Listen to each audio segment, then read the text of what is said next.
Oh, happy day. Whoa, whoa, whoa. I'm talking about whoa, whoa, whoa, whoa, whoa. Oh, happy day. Shit, he has range. Not sure why he's singing it, but god damn it, I respect it.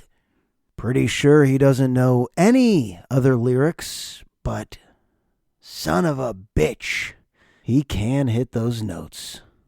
That's in his register. Oh, happy day when Jesus washed.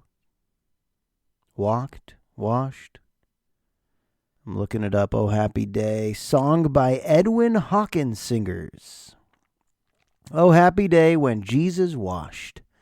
Oh, when he washed, when Jesus washed. He washed away my sins. Okay, I get it now. I was like, washed? What do you mean, washed? I guess I never knew that song beyond the Sister Act scene when Whoopi Goldberg goes up to that kid and she's like, give me some more. And he's like, oh, happy day. And she's like, give me some more. And he's like, oh, happy day. And she's like, motherfucker, give me some more. And he's like, oh, happy day. Just like I'm giving it to you right now. Oh, happy day. Hope you're having a happy day. You know that moment? We've all had this moment at least once, maybe twice, perhaps 100 times in the last year. You know that moment when you see someone without a mask for the first time? You've gotten used to seeing them only in a mask. We've met a lot of people in masks, and our brains create the rest. That's what happens. That's just science. Our brains paint a picture of, what does their nose look like? What do their lips look like? What does their chin look like? What does their jaw look like? And then occasionally we see the real thing. The mask comes off. You might see them just in the distance, and you're like, damn, my brain did not create the correct face that you actually have. Have you had that moment? It's very weird, isn't it? We've just gotten used to seeing so many people in society without the nose, the mouth, the chin, the jaw. So the eyes have to be expressive. I've been teaching this whole school year with some serious eyes. If you're kidding, Mr. Rosenberg, you got to give them kidding eyes. And if you're being serious, if you're disciplining those kids, you got to give them serious eyes. I actually asked them, after about a month into the school year, who thinks I have a beard? Raise your hand. Half the kids did not raise their hands. But the half that did, oh yeah, when I revealed it, I gave them a little sneak peek. All right, here's what your teacher really looks like. I gave them a little second. Some of them were stunned. And I was like, what? And some of the students said, we did not think you looked like that. Full month of not knowing what your teacher really looked like. That's weird. And I don't really know what they look like. I have about 150 kids this year. I don't know what they really look like.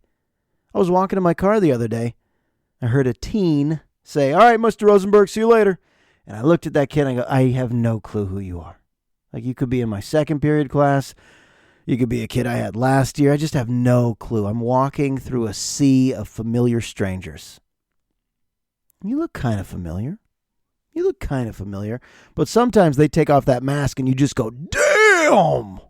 I mean, damn!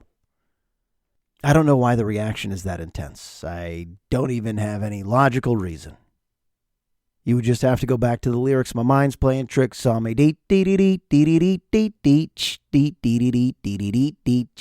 My mind's playing tricks on me.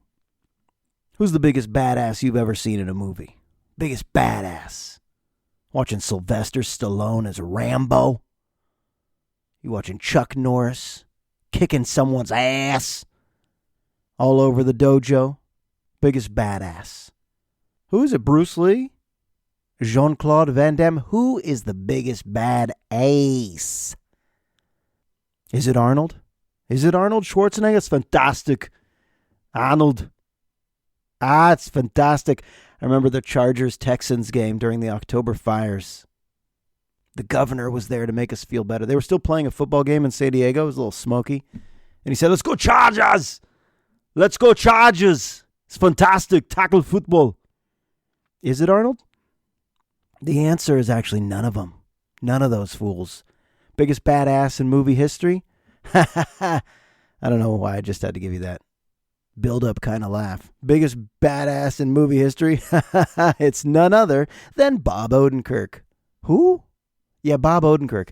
He was a writer for Saturday Night Live back in the late 80s, early 90s when the show was really good. And now the show is really bad, but I never miss it. Bob Odenkirk wrote the skit, Matt Foley, Motivational Speaker. So you know the guy could write. You know he's funny. And I've never seen Breaking Bad or Better Call Saul, but he's pretty well known in those shows because I know those are very famous shows. But as my wife and I were scrolling, looking for a movie, looking for a show, and sometimes I text friends, what are you watching? And they tell me, and I go, that sounds terrible. So I guess I really have to tap into what I want. What do I want? So I was scrolling through Hulu and Netflix and Amazon Prime and now Apple TV and HBO and HBO and HBO. And HBO says just added a movie called Nobody. And the thumbnail picture is Bob Odenkirk with a fist to his face. And I was reminded, oh yeah, I heard Bob interviewed about this movie. He was talking about a real-life experience with a home invasion, of how it just rattled them for years. A home invasion where nobody was hurt, but emotionally they were hurt for years. And I think he starts writing this script with a few other people about just how you should treat a home invasion.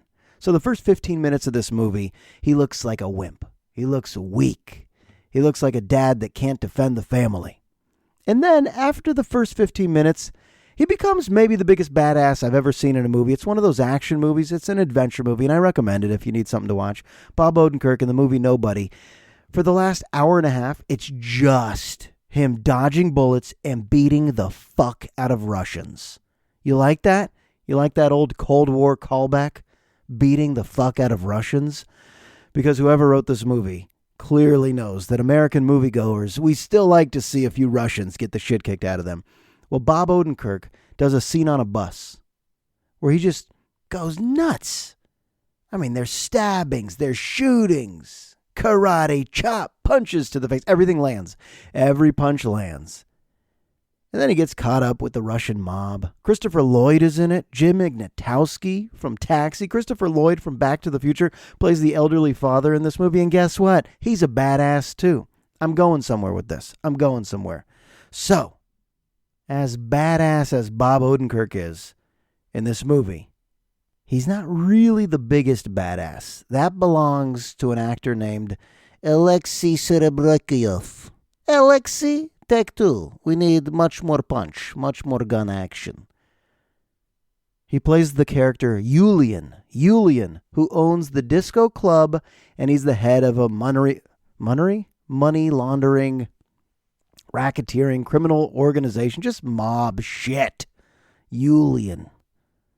So how do they introduce Yulian? They show Yulian walk into traffic. This is how they introduce his character. He walks right into traffic. Cars swerve to get out of his way. He walks right into his nightclub. He immediately walks right up to the bar, takes a shot of vodka. Then he walks right up to a woman and sings karaoke with her. And then he walks right up to a drug dealer, gets some cocaine and takes a bump. And then he walks right into the back room and immediately drinks his vodka martini and then slams the glass and stabs someone to death with the shard in his hand, with the stem shard, because that guy gave him a bad look. Once again, this happens in 20 seconds.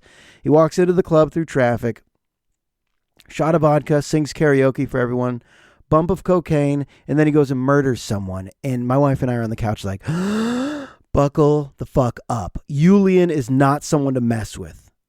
Yulian, played by Alexei Kochorkov,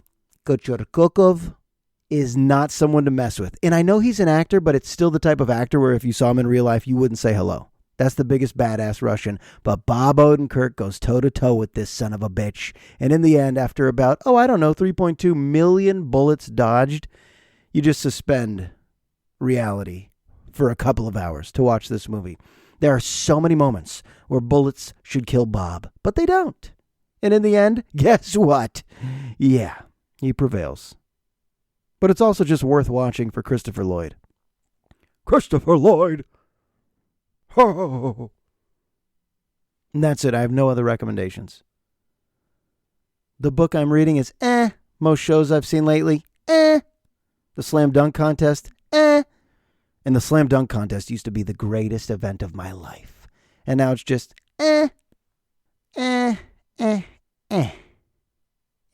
It's fun to make jokes, isn't it? It's fun to make jokes. And occasionally it's fun to make jokes at another person's expense. This is called making fun of someone. And it used to be far more acceptable. And nowadays, it's okay. We're advancing, so it's okay. What I'm about to say is okay. But there's just far less people to make fun of because it's viewed as more hateful. Now, a roast is supposed to be fun, right? But most of the time you watch a roast and people are reacting like this. Oh. Roasts used to be charming. Don Rickles, the Dean Martin roasts, and even the Comedy Central roasts. Some of them are pretty good. But I think we're even getting past that where there's less groups that we're allowed to make fun of.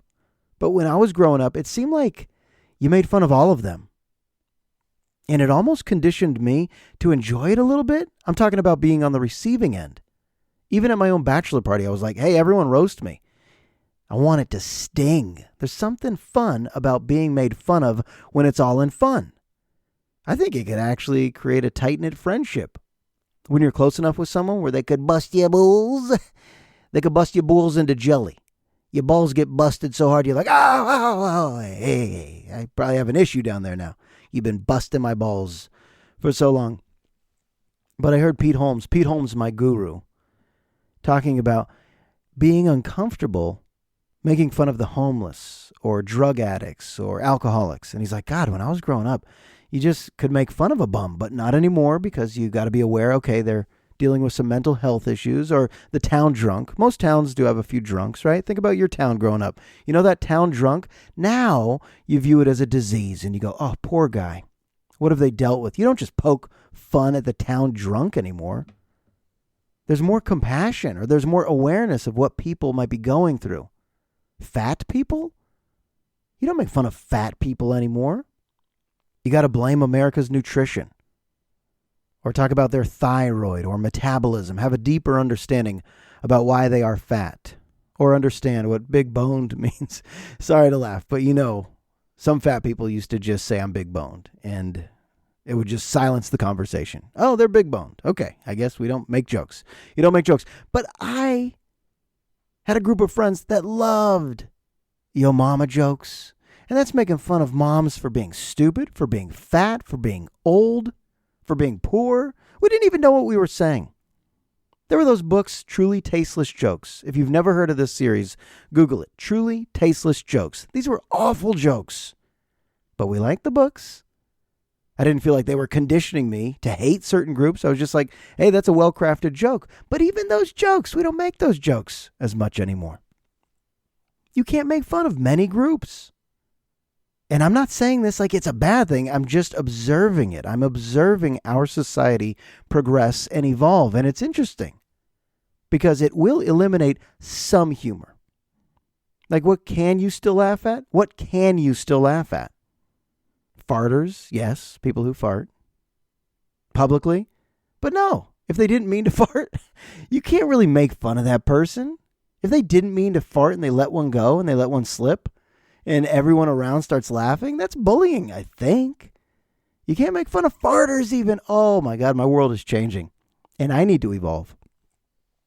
Yeah, if you saw a drunk person just acting a fool, would your mind immediately go, oh, they're dealing with something that made them that way? Or they have a disease that made them that way? I mean, we all have to evolve. If we're not going to be able to make fun of certain groups, then we all have to gain a little wisdom of why. You can't just tell someone, hey, we don't say that word anymore. Like, I still hear the word, and I'm not even going to say it, but I still hear the word retard because I work at a high school. And I tell the kids, we don't say that word. You don't say that word anymore, and it's an educational experience. But when I was their age, oh my God, you would hear the word often, and there was not a teacher to go, we don't say that word. So special needs children, of course you don't make fun of them anymore. And it's nice to be on a campus like that. Maybe I'm in this liberal bubble, this little sliver of planet Earth called Marin or California or however we're viewed by people that hate us on the other side of it. But yeah, less and less and less groups that you would just willingly make fun of. And it does create a higher degree of sensitivity and being politically correct. But it also caused me to want to go back to some of those yo mama jokes and think about what were we saying to each other. I'm not going to call it yo mama, though. I'm going to call them your mother jokes, okay? Because I'm an older guy now. I'm not a kid anymore. I'm not going to say yo mama. Your mama's so fat. I'm going to say your mother. And this is called Googling on the podcast. I'm just going to Google your mother jokes. And I'm going to read some. Okay? And I want to know if they make you uncomfortable. Let's see here. Your mother is so fat when she goes camping, the bears hide their food. Your mother is so fat if she buys a fur coat, the whole species will become extinct. Wow, that is fat. Your mother is so fat, she stepped on a scale and it said, to be continued. That is mean. They should have just given her weight. This is called bestlifeonline.com. Hope this is okay, folks. And how old were we? We were fifth graders. I remember my friend Alan bought a book called Snaps, and we were just memorizing so many your mama jokes. Your mother is so fat, her blood type is gravy. It's not nice. Your mother is so fat, she can't even jump to a conclusion. That is certainly overweight. And now stupid. Your mother is so stupid. She put lipstick on her forehead to make up her mind. That's clever. Your mother is so stupid. She thought a quarterback was a refund. Not funny. Your mother is so stupid. When I told her she lost her mind, she went looking for it. Not funny. And your mother is so stupid, she put airbags on her computer in case it crashed. I don't know. Fifth grade me might have liked some of these. Oh, now ugly. Yeah, you can't make fun of ugly. Can we? Can we make fun of ugly people? No. I mean, maybe, but no, right? Your mother is so ugly, she threw a boomerang and it refused to come back. Wow, that is ugly. Your mother is so old, her social security number is 1. Wait, come on, pop-up. Stop. Don't interrupt. I'm doing something very serious. Oh, your mother's teeth are so yellow when she smiles, traffic slows down. I've heard that one. Your mother's armpits are so hairy, it looks like she has buckwheat in a headlock. And your mother is so ugly, when she was little, she had to trick or treat by phone. These are terrible. What am I doing? But I'm just showing you, we can't do these anymore. Your mother is so ugly. Her birth certificate is an apology letter. That is so rude. Oh, boy. Your mother is so poor, she can't even afford to pay attention. Your mother is so fat, her belt size is the equator. That's pretty good. I mean, no, it's not. Not in 2022. But me and Alan and Rick and Matt and Micah in 5th grade, some yo mama jokes. It's funny. Your mother, no, not yo mama, your mother is so short. She went to see Santa, and he told her to get back to work. Short jokes, poor jokes, ugly jokes, fat jokes. You can't tell these. I don't think anyone took them seriously, though. Even White Men Can't Jump. All those mama jokes. It's a great scene. But there's like an agreed upon dynamic when it comes to mama jokes that you don't get offended. Now I want to Google more. Grow up, Josh. It's a solid question. Who can you still make fun of? Well, you can make fun of your own family members, right? We all make fun of our moms, and we all make fun of our weird neighbors, right? No? Well, if it's based in hate, then the answer is no, you can't do it. But if it's based in humor, that's a tough question. Is it still okay? If it's based in humor and you know it might get a laugh, is it okay? A conundrum. You can make fun of the KKK still. Definitely, you can make fun of the KKK. Like Dave Attell's bit. I get it. They hate Jews. They hate blacks. I get it. But why so many meetings? How many things are actually changing that they have to meet about? Speaking of the KKK, there was an ugly story today in the paper where there's groups, hate groups, that are putting flyers on random homes about how the Jews created the COVID-19 pandemic. That's kind of weird. I mean, it's awful. It's terrible. It actually enrages me. But of all things to get upset with Jews about, that we started the pandemic, I don't think we have magical powers like that.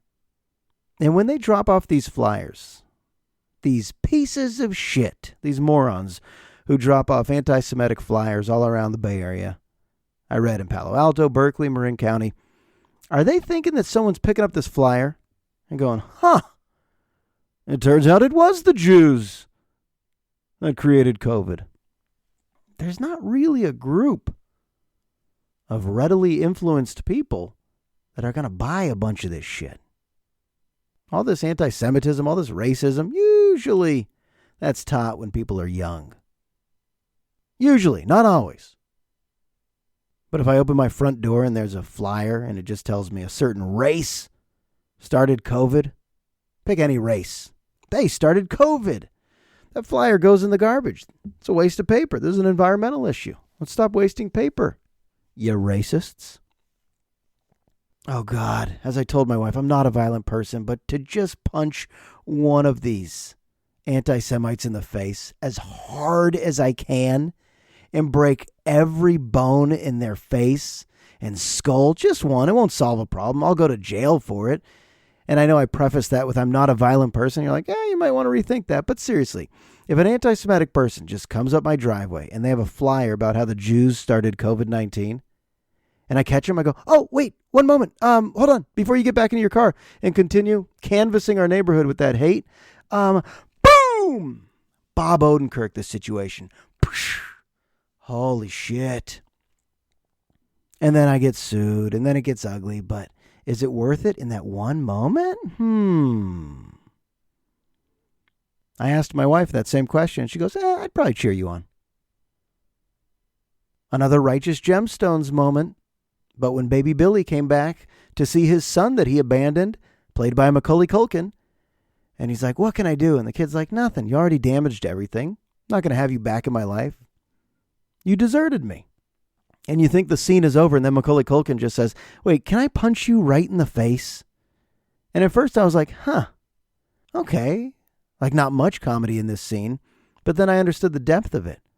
This fantasy that we all have sometimes. Think about that one person you want to punch in the face so badly.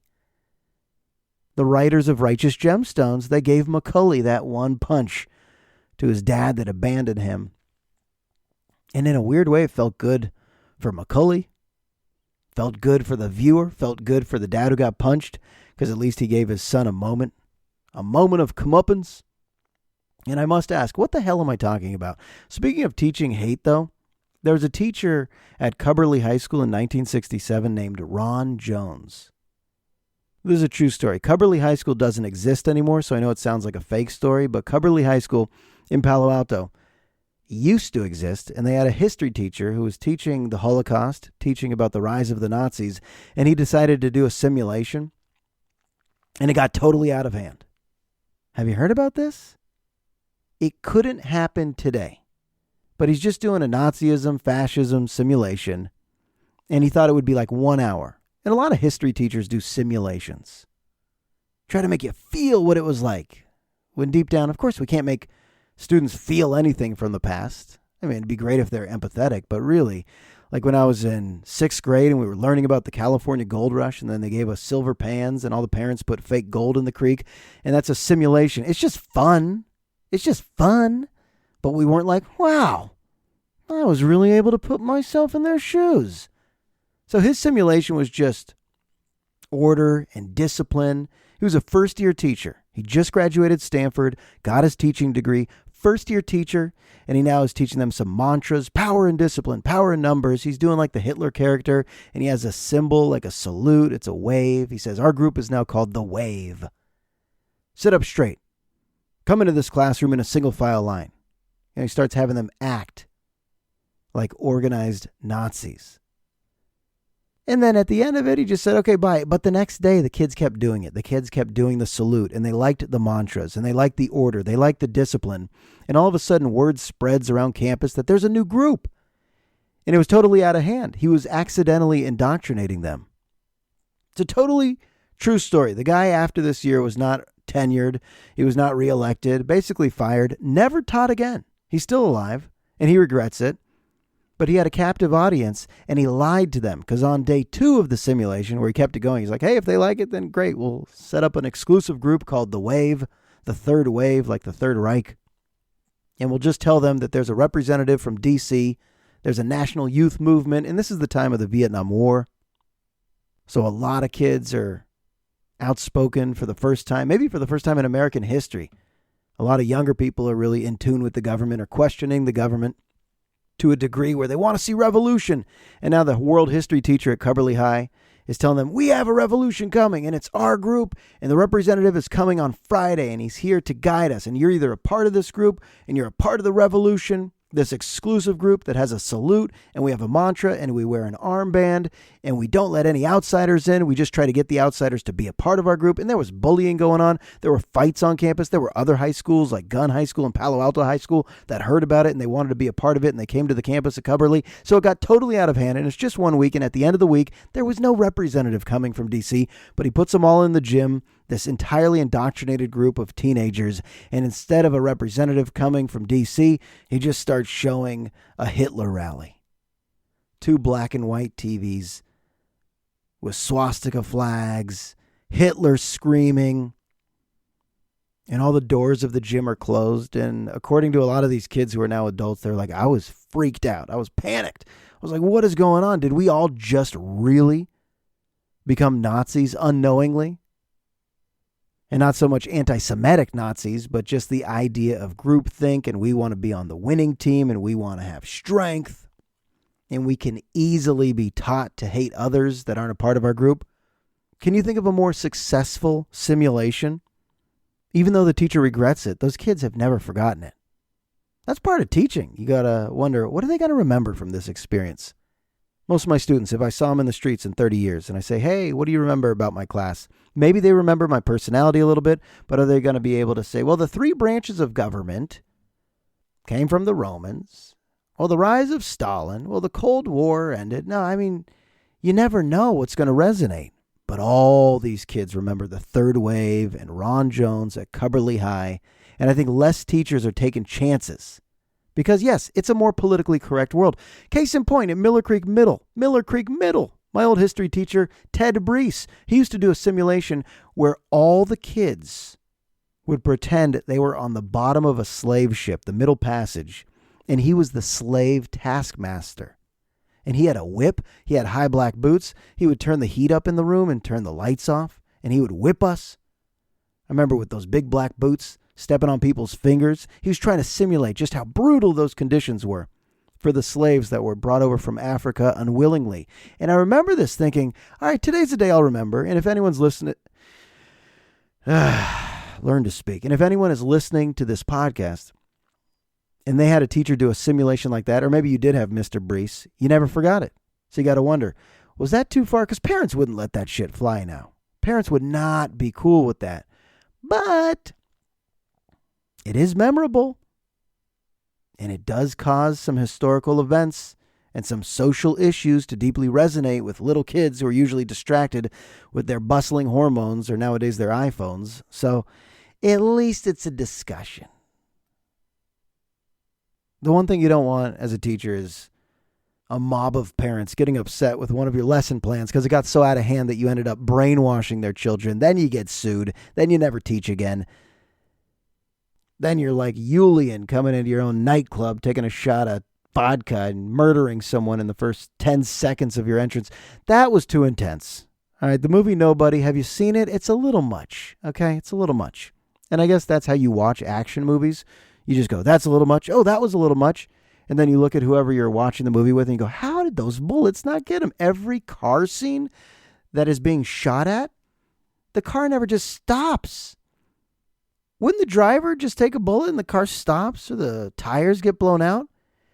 every car scene with the shootout continues. The cars just keep driving, and the driver, what's going on?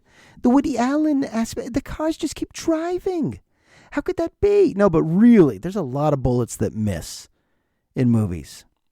And that'll be the most obvious thing you hear, maybe in your entire life. What else was I going to talk about? I don't know. Oh, yeah. Let me end it like this. So I asked my students who thinks they would have gotten indoctrinated and brainwashed by a world history teacher doing a Nazism simulation like Ron Jones at Cubberley High School in 1967. And most of the kids raise their hand and they go, yeah, I could have. But nowadays they would just Google it and go, no, there's not. There's no third wave. There's no organization. Now 60% of the room will be distracted. And you can't really fool them. But those kids were fooled.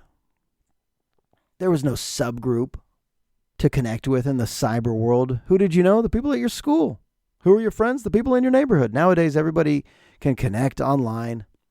But back then, if you were told something's happening right on this campus, you want to be a part of it, it's cool.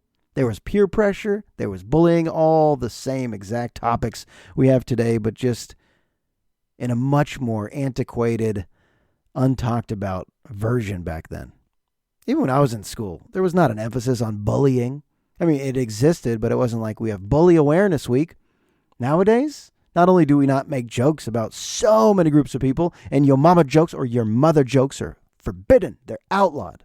Her social security number was 1. That is old. But no bullying is a major focus of schools, and that's a really good thing. Now, as a parent of 2, holy shit, how heartbreaking would that be if your kid came home describing a bullying? I could barely handle when my kid was like 2 and got bit. It's like, you got bit today? It's just animal shit. You've had that happen, right? Or your kid gets bit. Preschool bites? Shit. And if your kid's the biter, oh boy, that's when you got to start crate training your own child. Put a muzzle on them. I mean, they still have to go to preschool, but yeah, we bought a new muzzle today at Kohl's, and she won't be biting anymore. Do a psychological study on that. Do the biters become the bullies? That'll be the name of my book. Do the biters become the bullies? By Josh Rosenberg. A guide to crate training your kids. Not bad. Not bad. There's so many books. This could be a dumb rant, but we were at Barnes & Noble the other day. I was way too overwhelmed. I couldn't just pick one, so I left without a book. It's a good thing. A lot of contributions to the literary world, but it's just too much. I get overwhelmed with too much good stuff. I do. That's why the idea of attending a party with 20 people that I love, oh my God. My heart would jump out of my fucking chest, pal. Scrolling through Netflix, Hulu, Amazon Prime, HBO, isn't it too much? Don't you just put the remote down and turn off the TV and go, all right, maybe I just need to breathe for a minute? It's just too much. How many people can recommend that documentary? Have you seen Squid Game? Have you seen Tiger King? Have you seen Euphoria? And if your reaction is, no, I haven't heard of it, they go, what the fuck? You haven't seen Squid Game? It's like that in the book world. It's like that in the show world, the TV world, all the arts. Just too much good stuff. And I guess that's a good thing because the arts are good, but holy shit, it's overwhelming. Even podcasts. That's my new favorite thing. And I know this because I had some alone time recently. And instead of putting on the TV, I put on Mark Maron interviewing Roy Woods Jr., a great comic. And I was like, yeah, it's just going to be me having a listening experience. Podcasts, like what you're doing right now. You're listening to this shit. And then there's another podcast you can't wait to listen to. You probably have a few that you're behind on. You're like, all right, Josh, wrap this shit up. We want to get to another, so I'll wrap it up for you. That's episode 175. It's in the books. All right, good folks, I'll talk to you soon.